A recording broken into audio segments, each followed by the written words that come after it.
Meus amores, este é o canal Mediunidade Clínica e eu sou Maria Aparecida e você sabe que o meu tema favorito é pesquisa em mediunidade, né? E nos últimos encontros a gente tem conceituado mediunidade e a gente vai trazendo isso um pouco mais para cá. Como é que a biologia vê, como é que o biólogo estuda, alguns aceitam, outros não aceitam. Então a gente vai pegando um pouquinho daquilo que nós entendemos do muito da pesquisa que existe e vamos convidando outras ideias a permearem esse nosso cenário. Então, nós temos um conceito de que não é exatamente de mediunidade, mas que facilita a que nós venhamos nos ampliar, entender um pouco mais, esticar nossa consciência que nem elástico, nosso conhecimento que nem elástico, assim, para ver se cabe mais uma coisinha lá, né? E nas minhas andanças, um dia eu encontrei um livro de um biólogo chamado Sheldrake, Hubert Sheldrake. Ele é inglês, é contemporâneo, ele estudou em Cambridge, é pós-doutorado lá, essa coisa arada toda. E ele falou uma coisa que me fez ir andar, pesquisar, ler o livro dele. Ele falou de campos morfogenéticos. E você lembra também que nós já em vezes anteriores nos reportamos a corpo físico e campo etérico, campo astral, campo mental. Quando ele falou campo morfogenético, a palavra campo ressoou aqui, sabe? Então eu falei, olha, eu vou tratar de estudar esse cara aí para ver que ele entende por campo, porque afinal de contas ele é um pós-doc de Cambridge, então eu vou lá estudar, não vou perder o meu tempo. E peguei o livro dele e tá lá que ele desenvolveu um modelo, uma teoria, né, segundo a qual todas as formas de vida e de comportamento são determinados por campos organizadores invisíveis. Eu falei, cara, campos organizadores invisíveis, isso me cheira a perispírito, isso me cheira a campo astral, campo mental. Então eu fui lá ler e reduzindo, bem reduzido, mas você não reduza, você amplia, tá? Você vai ler, vai pesquisar o que ele escreveu e ele fala que esses campos genéticos, genético de gene, né? E morfo de forma. Então, esses campos que trabalham e que fazem aqui o nosso corpo, o campo é sem massa. Ué, campo não é matéria, não é corpo. O campo é sem massa e ele age através do tempo e do espaço. Eu falei igualzinho filosofia hindu. Eu vou estudar esse negócio para ver o que é. Então, trocando em miúdos, ele chega à conclusão que nós temos alguma coisa que ele não chama de perispírito, mas que ele chama de campo morfogenético. É alguma coisa que precede ao corpo, que está fora do tempo e fora do espaço.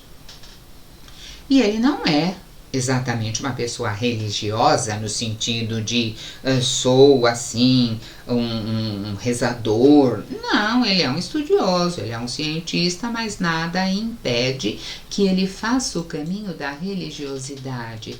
Religião, no meu entender, não é você ir lá na igreja e rezar, no centro você dar passe ou você participar do evangelho. Não é exatamente isso. Isso são meios que as instituições religiosas dão para você, mas religião é o religare, é religar à sua essência, é ir na busca de si mesmo, é ir na busca do Deus interno. Então você vai na igreja para você descobrir que você tem um Deus interno. Enquanto você acreditar que só o Deus está lá só no altar, você não descobriu que ele é onipresente, que ele está presente lá sim, mas que ele também está presente aqui. Então, um cientista pode ser um religioso, pode ser altamente religioso. Aliás, um deles dizia que pouca ciência afasta você de Deus, muita te aproxima dele. Eu acho que, sabe, as pessoas elas trabalham inclusive com a sensibilidade que tem. É a sensibilidade que vai ditando o caminho que cada um vai fazer, né? E os organismos vivos estão aqui e eles não herdam somente os genes. Eles herdam também esses campos mórficos, esta coisa que antecede. São conceitos que a gente vai percebendo que outras pessoas chegam às mesmas conclusões, à mesma forma de olhar, procurando outros caminhos, e isso é perfeitamente compreensível. Se você mora no Ipiranga, que é um bairro aqui de São Paulo, você faz um caminho para chegar na parte central da cidade. Se você mora do lado oposto ao Ipiranga, você faz um outro caminho para chegar na parte central da cidade, mas todo mundo chega na parte central da cidade, se quiser chegar, se tiver necessidade. Se se predispõe a chegar, chega por caminhos diferentes, não é? E ele traz um caminho diferente, é onde ele nos mostra que a hereditariedade tem uma parte genética, que é transferida pelos genes na forma material, que é, por exemplo, como nós chegamos aqui, os nossos pais nos doaram a parte genética. Mas ele fala que também esta hereditariedade, ela é formada por ressonância, que você vem trazendo alguma coisa que lhe é transferida de uma forma não material, um processo de transferência de energia entre sistemas oscilantes que têm a mesma frequência. Essa história de frequência a gente cansou de ver lá no centro. Então, como é que é? Mas não tem contato, não tem gene, como é que faz? Como é que grava o campo genético? Grava em cima daquele campo que está sendo formado na hora do reencarne, grava por proximidade, igual ímã, campo magnético, igual você grava CD. Você já viu como é feita a gravação de CD? Não tem alguém lá dentro tocando. É feito por captação magnética.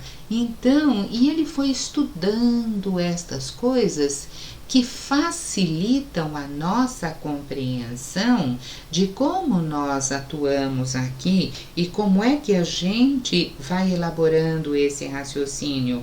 Fala o meu amigo espiritual do processo reencarnatório, e outro dia eu achei uma graça, ele usou a expressão download, que reencarnar é fazer download. Então, um preto velho falando em download é muito engraçado, porque, sabe, até a pronúncia é muito diferente, mas a ideia é essa mesmo. Você baixa um programa, o seu programa pessoal, e vem pra cá, né?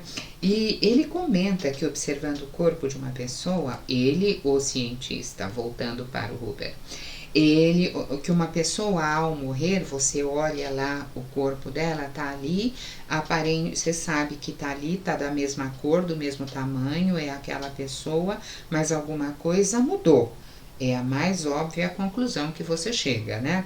E que alguma coisa deixou aquele corpo. O corpo, né? Então, alguma coisa foi embora, é alguma coisa que não tem peso, ou se tem peso ninguém nunca mediu ainda, porque, sabe, é alguma coisa que está numa outra dimensão. A ideia que a natureza é inanimada, ela foi substituída, né? Quando você lá atrás estudava até o século XVII, mais ou menos, havia uma ideia de que o ímã, ele era uma coisa animada, porque ele era assim, atraía a gente, tinha movimento, né? E depois se descobriu que não necessariamente, e à medida que o tempo passa, o conhecimento avança, a consciência se abre um pouco mais, a gente entende tudo de maneira um pouco mais ampla, inclusive mediunidade, né? E a gente foi juntando esta fala do Robert para cá, porque ele fala desses campos, é uma outra forma de pesquisa, é uma outra forma de teorizar, é uma outra forma de entender que existe uma outra realidade além dessa que está aqui. Então a gente fala sempre disso, a gente volta sempre que necessário, né? E qual é a lição de hoje? A lição de hoje é assim: estude, pesquise, observa, compara, faz as suas próprias experiências, reflita, e toda essa sua pesquisa você reparte com quem está do seu lado, que te permitir, que te perguntar, que quiser saber. Não é para impor nada para ninguém, viu? Você faz a sua fala para quem perguntar para você. Se você se modificar, você já fez bastante. Então, a lição de casa é a sua reflexão sobre esses temas que a gente tem falado. Deixa a sua fala para mim, a sua resposta, se inscreve e nós vamos nos encontrando. Por hora, nosso tempinho está esgotado. Você fica com um abraço grande e nós nos vemos daqui a pouco.